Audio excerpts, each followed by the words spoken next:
Welcome to the Art of Action Figures, where we examine action figures as an art form, or really a collection of art forms, from the source material, the making of figures, collecting as self-expression, and of course all the playing, posing, displaying, and photography that goes along with that. And in this video, the art of criticism about a line that is very near and dear to me, the SH Figuarts Dragon Ball line. An IP that, from a young age, taught me to care about art in the first place. And a line that has had some recent hits, but also a significant amount of disappointments that are getting pretty hard for me to ignore. This year's presence, or lack thereof, at San Diego Comic-Con is kind of the breaking point that motivated me to make this video. Now, Tamashii Nations has not exactly been dropping the heavy hitter reveals at SDCC over the last few years, and with Dragon Ball Daima to promote, I really wasn't expecting much this year. But I thought for sure they would have at least one reveal that piqued my interest, and it's not like I'm only into some narrow niche part of Dragon Ball. I collect every unique figure from Dragon Ball Z, whether it's an outfit, an era, or different character, and a good bit of Dragon Ball Super as well. I love doing it so much that I started a YouTube channel just to talk about it with other people. I don't collect these figures because I need content for this channel, quite the opposite. I want this video to be a safe space for fans of SH Figuarts Dragon Ball to vent frustrations and give feedback in a constructive way that actually stands a chance of being respectfully received and heard. So in order to keep the vibes in check, I'm laying down a few ground rules for the comments. Number 1, don't leave comments that are 100% negative. Tell everyone what you do like in addition to what you don't. And don't be toxically positive, either shooting down valid criticisms or saying that other people's tastes aren't valid. Number 2, no tolerance for trolling, hair splitting, or personal attacks against people who enjoy or make collectibles. And no conspiracy theories about secret evil company screwing over collectors. That's not how this works, and it only delegitimizes your feedback. And finally, long comments and replies are encouraged. I like long comments, I like long videos, and I'll reply as much as I can, but feel free to talk amongst each other, let it all out, don't be worried if it's a novel. I checked, and my word count for this video is over 4,000, so I've structured my thoughts around the following themes. Number 1, SDCC and me, where I'll talk about San Diego Comic-Con, my feelings about it this year, and how Tamashii shows up compared to other action figure lines. Number 2, IP addressed. In this one, we'll talk about the Dragon Ball IP, where it's going as a franchise, and what it's been doing over the last few years. Number 3, demand and supply. We'll touch on things like exclusives, restocks, premium Bandai, all that good stuff. Number 4, I'm really excited for, Next Gen. We'll address the 2.0 versus 3.0 debate, and we'll talk about why those numbers might be important to some people. Number 5, Get on Model, where we'll talk about how, in this day and age, for figures that cost this much, they need to be as close to on model and accurate to the source material as possible. And there's really not a lot of wiggle room for me with respect to this. Number 6, how to excel. And by excel, I mean cross-sell.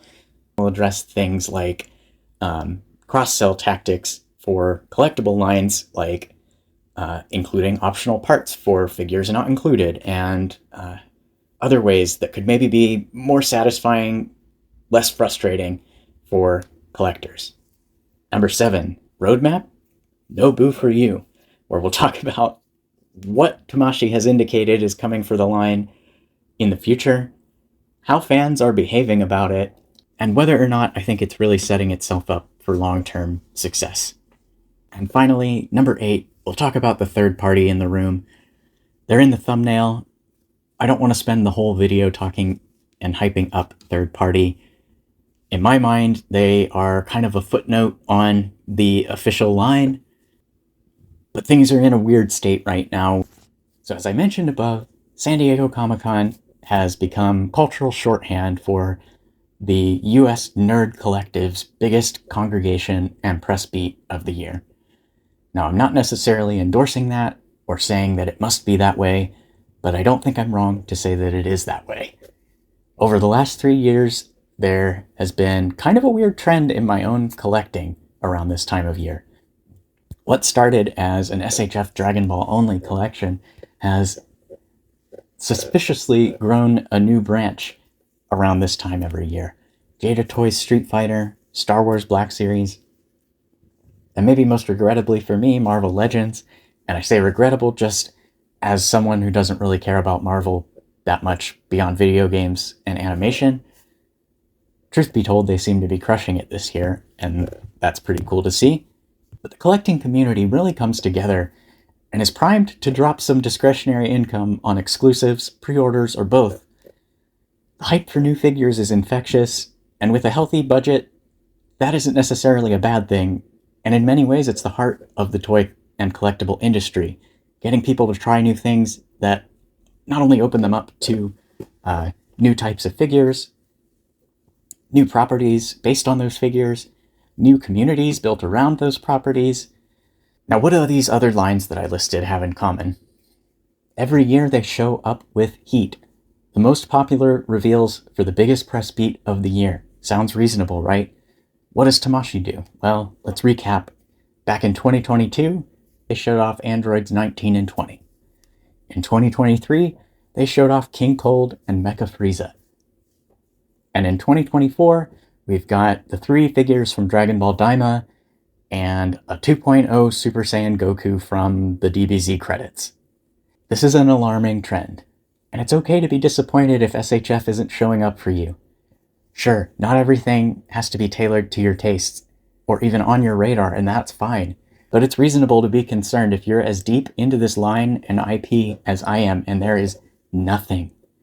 In Tamashii's defense, I can think of a few reasons why they might not go all in on SDCC. Maybe just a practical reason. Prototypes are delicate, and it could just be logistically tricky for a company based in Japan to make it happen. It could just be crowd control. I don't really know how big Tamashii is compared to, say, Hasbro. The way they run their exclusives suggests maybe a similar scale, but having things like outdoor areas may mean SHF is just too big for Comic-Con and can't get away with showing something new and hype at a physical location due to foot traffic. And finally, there's just a high probability of leaks. But that doesn't mean they can't announce things leading up to the convention and have them in prototype form, physical form, for the first time at the convention. Which is kind of what happened with the Dragon Ball Daima figures anyways. And now I think we need to talk about that. Tamashii doesn't control the direction of the Dragon Ball franchise.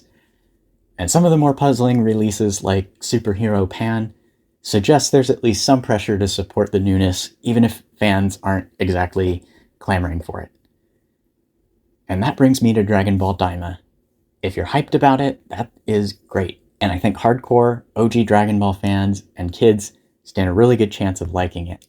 However, this is maybe going to be controversial online, but probably uncontroversial in Dragon Ball fandom at large. OG Dragon Ball is not responsible for not only making Dragon Ball a global phenomenon, but anime altogether. Maybe I'm overestimating how many fans worldwide are really just bought into Z and not much else, but my sense is that it's more likely fans hardcore enough to do things like talk about Dragon Ball online are just underestimating how unpopular OG Dragon Ball is. That's why there's a meme of the Dragon Ball fan that's never watched Dragon Ball. A lot of Dragon Ball fans find maybe some parts of it enjoyable, but also find a lot of it kind of sus and uncomfy. Of course, Daima is a new story, hopefully more appropriate for a modern audience, and so far the animation, which has some serious talent behind it, is looking fantastic. But still, for me, my love of Dragon Ball is so deeply linked with the art and animation of Z, so any radical departure from that is going to be a hard sell, whether it's early Dragon Ball Super making everyone super skinny, Superhero trying CGI, or Dragon Ball Daima's chibi kid mode. If nothing else, I thought the trend and lesson of Dragon Ball Super was that fans were really just desperate for the series to return to form that culminated with the Tournament of Power and Dragon Ball Super Broly. I'll of course be watching Daima and hoping to like it, but just conceptually, it is fighting an uphill battle for me. Rest in peace to Akira Toriyama, but I'm just very doubtful that this is the turn the franchise needs right now, and it seems more likely to shed more fans than it attracts. I want to be wrong, and maybe it'll be delightful, but right now I have a hard time even categorizing it in the same series as Z, GT, late Dragon Ball Super, and DBS Broly. Let's talk about exclusives. For me, exclusive figures should be one of two things, either very mid or very niche.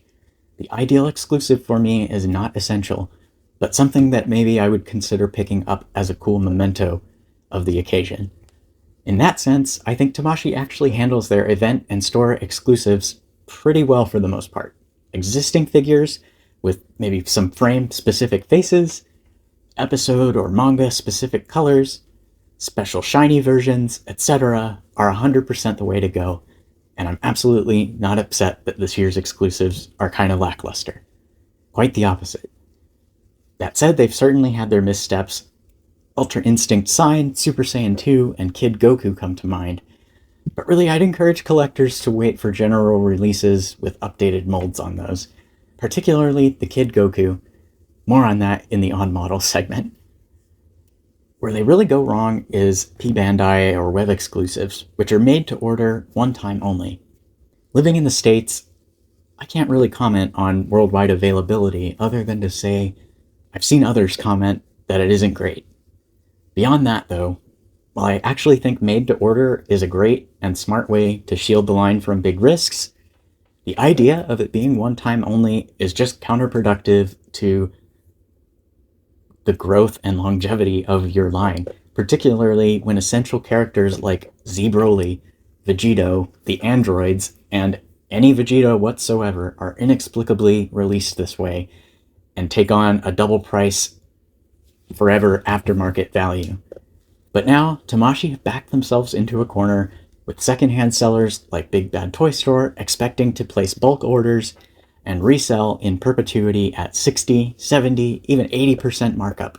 I'm not exaggerating. Namek Vegeta, the 24,000 power level one, was $65 on P-Bandai and is $120 on BBTS. They know. Event exclusives have been one avenue to reissue web exclusives, but maybe it doesn't need to be so limited. Just agree to a set amount of time after which web exclusives can be reissued, as we've seen them already do with the totally not the same figure 15th anniversary DBS Broly Vegeta. And on the subject of restocks, keep them coming for in-demand general releases like Super Buu, 4th Form Frieza, Saiyan Saga Vegeta, Gogeta, Full Power Broly, Piccolo, Krillin, heck, Captain Ginyu. But don't do this at the expense of updating the main characters, which brings me to the next section. Let's talk about video games. Imagine you're a console game developer. We're 3 years into the PlayStation 5 and Xbox Series console generation, and it's time to announce the next installment in your flagship franchise, say God of War, Call of Duty, what have you. Maybe next-gen games have had some kinks to work out, but overall they've shown a lot of promise and improvements over the last gen with better performance, graphics, frame rates, networking, etc. Now imagine instead you announce at least another year of only DLC for the previous release on last-gen hardware, or that the next game will instead be exclusive to last-gen's PlayStation 4 or Xbox One because you already had the code and it was just easier to use that again. How do you think fans are going to react to this? Let's say you keep doing that for 3 years to the point where fans begin wondering if you'll ever make a next-gen game, especially now that you've gotten people so invested in the previous one. Now keep in mind, these are video games. They are entertainment category goods, not essential. Fun is the hook, and if people aren't having it, they are well aware and in fact hardwired to check out or go engage with something else. Innovation is key. Stagnation is kryptonite. Cultivating a positive community of happy customers is paramount to keeping them. I've seen people ask, what's so wrong with 2.0? Everyone acts like it's terrible just because it's not 3.0. Who even cares about these numbers? Well, I do, and I hope the video game analogy helps explain. I enjoy going back and playing old games as much as anyone, but for me, the engineering and design innovation are an essential part of the hobby, and you want to see those flagship titles, aka main characters, updated to the latest gen tech. With their technical branding and release history, Tamashii has intentionally cultivated a culture of collectors that enjoy and prioritize those things. Sure, 2.0 is still a fun platform, and 3.0 is not perfect by any means. But that is kind of how I think of them, as platforms, and without improving on the 2.0 Goku and Vegeta formula in 8 years, their limitations have had 8 years to just continue limiting more and more ideas and creativity, especially in contrast to some of the exceptional releases like Legendary Super Saiyan Goku. But Dragon Ball Goku, A Very Bad Day on Namek is not exactly Dragon Ball Budokai Tenkaichi 2, and it eventually has to be time to update your flagship characters for your flagship line to stay fresh. And so far, I'm really encouraged by 3.0's emphasis on increased articulation in the hips, shoulders, ankles, while also improving the quality of the sculpts. I love that there have already been several minor 3.5 updates, like Legendary Super Saiyan Goku's ball joint at the top of the ankle joints, but some changes like hips, particularly the 3.5 version, have been controversial to say the least. And while I can see what Tamashii is going for, I think they need to do a little bit better to clarify it and make it more cohesive looking. I also wish Tamashii would dispel the myth that 3.0 is only for beefy, stocky characters. Just give them some neck and slimmer sculpts where appropriate, as was already done with characters like Tournament of Power 17 and 18, which a lot of people don't even realize are 3.0 figures. Don't make awkward-looking figures for your premium, artistically minded collectible line. On the subject of awkward-looking figures, I have a few additional visual design critiques. The first and most important to me is stop oversizing heads to preserve proportions on slightly upscaled small characters. It doesn't make them look smaller, it just makes their heads look big and weird compared to every other figure. Just make heads the same scale for every figure and fudge proportions. Mecha Frieza, Superhero Pan, Kefla, Kid Gohan and Goku, Gotenks, Mr. Satan even, all have been victims of this, and I really would like to see it stop. I'm never going to complain if a figure is half a centimeter taller than it should be, but I will if Kid Goku's head is 2 times the volume of adult Goku's. Bodies don't work like that, and Dragon Ball art doesn't work like that. GT Goku wasn't perfect, but a step in the right direction, and GT Pan looks great, so hopefully this one really goes without saying at this point. And while we're here, we might as well come down on what's been one of the most disappointing sequences of figures, the 2 versions of Namek Vegeta. And it's pretty much all down to the shoulders. They just don't match the rest of the body or the art style of that era, and they impede the articulation. For a $35 budget release, that reuse could have been acceptable, but for $60+ premium Bandai exclusives, it just is not. Couple of other notes. Women have muscles, particularly fighters like 18, Videl, Kefla, etc. Give them the Street Fighter treatment, not the generic anime girl treatment. I am not a scale purist. I do not care about absolute 100% height scaling precision. I just care that characters are the right relative heights to each other. Future Trunks is simply too tall, and Third Form Frieza is simply too small. Another concern that I have is the lack of variety and completeness in the facial expression part options that come with the figures these days. The minimum set of 4 that you need for a Dragon Ball character: neutral, smiling, gritting teeth, and shouting. Krillin, Earth's Strongest Man, no smiling face. Piccolo, Proud Namekian, no smiling face. Kid Era Gohan, no smiling face. Cell Saga Gohan, nope. Yamcha, where's the comedy and action variety? Look at the Naruto line, or even the One Piece line. Can Dragon Ball characters please show some expression? More like superhero Goku, Gotenks, Mr. Satan, even some of the Z fighters I listed, while they might be grumpy, they do have some really great expressions like Krillin's surprised face or Piccolo's special beam cannon face. And sure, they've started packing faceplates with P Bandai releases, but not exactly the ones I'm talking about, and nowhere near enough. And not to mention, I have a problem with that as well. The best predictor for whether someone is going to collect your figures is probably whether they already collect other figures. I understand that cross-selling is an economic necessity. I'm familiar with it from the days of boxes or card backs that had the entire collection printed out for your brain to immediately need. I think something like the SH Figuarts Figurepedia book is a fabulous idea, but not as a one-time exclusive packed with an $80 to $100 Goku figure. It should be an annual publication that is sent out on worldwide tour, mail it out, include it free with any order from Tamashii Web or P Bandai, and it will pay for itself.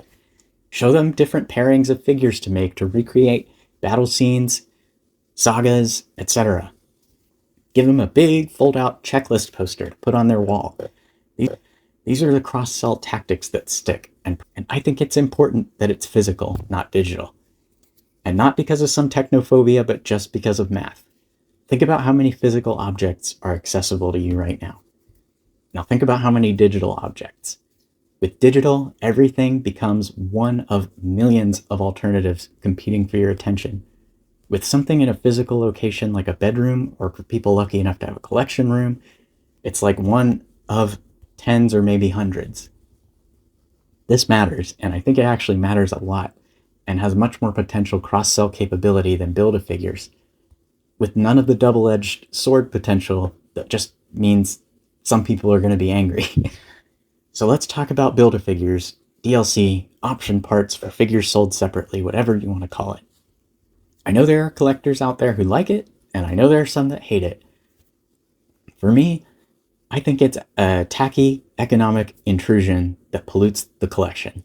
I could really just do without it, and I would prefer that figures come with all that character needs and not parts for other figures. I don't really actively dislike it unless they try to make the bonus accessories the selling point, like they did with the Gammas, or the way Marvel Legends treats Build-A-Figures sometimes. Goku's heart virus face doesn't exactly bother me, other than the fact that it's kind of a waste without a Super Saiyan full power Goku to use it with. But I think a much more attractive option for me, and maybe a way to start updating some of the main characters, is make a 3.0 standard key Goku figure that is compatible, has a compatible neck with all of the 2.0 Goku figures, and boom, all of your 2.0 Gokus are now bonus parts for your 3.0 Goku. Use subsequent 3.0 releases just to keep building out more and more faces and effects and hand parts.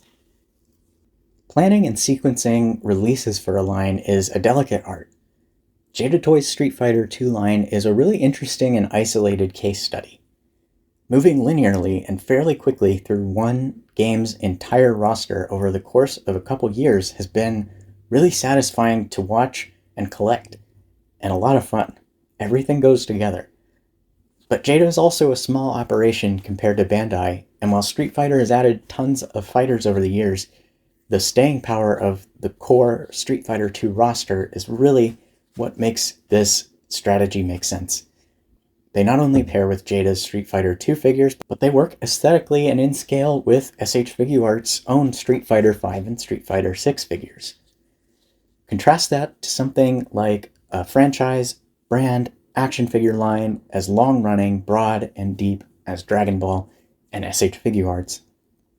The core of Orange and Blue Gi, Goku, Android Armor Vegeta, Fourth Form Frieza, Perfect Cell, Piccolo, etc. has long since been completed, and after that core stage there are so many directions to go in, and it's important for collectors to know which paths you're planning to take. And I say paths because at that point it really doesn't need to be a single linear path. In fact, that would be pretty frustrating. Imagine if Star Wars Black Series said, okay, we're going to reset. We're going to go back to Star Wars 77 A New Hope, and we're not moving on until we've made every single Zogar and Giggle Snort from the Cantina scene. So all you Mandalorian fans, just hold tight, we're doing A New Hope now. And anytime someone notices, hey, Mandalorian and Grogu are pretty popular and great designs, could you maybe prioritize making those soon? We'd love to collect them. The gatekeeper part of the fandom is going to respond, well, they're not making Mandalorian figures yet. You'll just have to wait another 5 to 7 years. How do you think people are going to react to that? I can tell you, I think they're going to be mad. Cell Saga Gohan is another recent outstanding figure, but man, it sure would be cool to have any indication of a perfect Cell to pair with him. Oh, well, you see, they're still doing Namek, and they've only started to dip their toes into the Android saga, so they have to do Nail and Monster Zarbon and Cranberry and Apul and Battle Damage Piccolo and new androids and Super Vegeta and Second Form Cell, re-release Full Power Goku. No. This isn't even true. They're not even going strictly chronologically. They've already made tons of figures from both Cell Saga and Buu Saga, even GT. They've done Super Saiyan 3 Goku and Vegito twice, with no Buuhan or Kid Buu anywhere in sight. Every articulation generation should get at least one Goku, Vegito, and Ultimate Gohan. Easy, piece of cake, part reuse. They've already dabbled across the series. They've planted seeds for the future, and they need to water them a little bit, or else it just becomes dead ground. All of this comes from a place of me wanting to be more excited about the mainline SH Figuarts than I am, and wanting to be more excited about it than I am about third party. And that's just not the case right now. I don't understand why every third party is making a 3.0 Goku before Tamashii. Not to mention, they're jam-packed with everything you need and more for those characters. And we cannot go on without mentioning Tonson's Kid Buu. By far my most anticipated Dragon Ball figure of the year, followed up probably by their tank top Trunks. And I'll wait until it arrives to really make up my mind, but unless it crumbles to dust in my hands, I really don't think Tamashii have demonstrated that they could do a better job than this. Compare it with something like Mecha Frieza, who comes with an alternate body, but nowhere near the range of facial expressions, energy effects, and what seems to be a very highly optimized articulation setup. By prioritizing characters and their forms that are in high demand, a complete set of accessories, tons of facial expressions, and updated articulation, they've slotted into a very weird upside-down gray market where, like I said, I'm more excited about third-party releases this year. Not only am I more excited about third-party, the videos I make about them consistently perform better. I know third-party is nothing without the mainline. It is a footnote to the mainline. They don't have anywhere near the scale and staying power, and they're nothing compared to the potential of the mainline SH Figuarts. And I'm not trying to come down too hard one way or another. I don't want Bandai to squash third party. Really, they are filling in the holes that Bandai is leaving in the market and doing the legwork that is keeping me interested in the line as a whole. Alright, that was a lot. Now, be responsible and respectful with your feedback. Don't be a toji about it. Don't spam GIFs. Don't spam names of characters on posts about unrelated figures. The fact that other figures exist is not a problem. All I'm saying to Tamashii is keep your fans and collectors happy. It's important and it's better for everyone that way. And to make me happy, out of all the points I mentioned, the most important to me is modernizing the main characters. The number of 2.0 Goku and Vegeta reissues and option parts, like I said, is alarming as a fan of the updated engineering. I really think there's an opportunity to put out good 3.0 body molds and maybe keep them compatible with the heads from 2.0, because then you've sweetened the value of both. And make maybe one of the top 10 most wanted figures this year. You know, possibly a main villain from Dragon Ball Z or something like that. I think that would go a long way to build some goodwill back with fans of the line. I have enjoyed collecting a lot of these figures over the years. I love the variety of characters. Please don't stop with that. It's just also important to me that the main characters keep pace. This has been the Art of Action Figures. Thanks for listening, and I'll see you in the next one.